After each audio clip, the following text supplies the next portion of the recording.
আসসালামু আলাইকুম গাইস, আরিশাস ব্লগে আপনাদেরকে স্বাগত। আজকে আমি বানাতে চলেছি আমড়ার ভর্তা। প্রথমে আমি আমড়াগুলোকে ছিঁড়ে নিলাম। দেখুন আমড়াগুলো দেখতে কতটা লোভনীয় মনে হচ্ছে। এখন এগুলোকে আমি ভালো করে ধুয়ে নেব।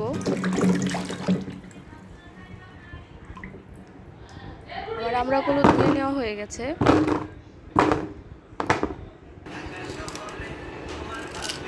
এখন এগুলোকে পাতলা পাতলা করে কেটে নেব।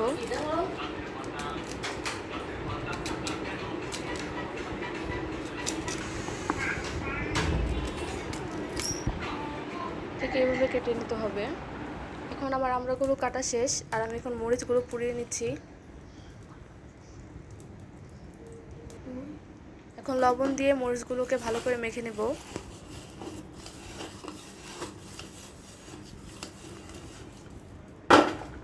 এখন এতে আমড়াগুলো ঢেলে দিচ্ছি। এখন আমড়াগুলোকে ভালো করে মিক্স করে নেব। আর আমড়ার ভর্তা রেডি। আপনারা আমার চ্যানেলকে সাবস্ক্রাইব এবং লাইক করে দিবেন প্লিজ।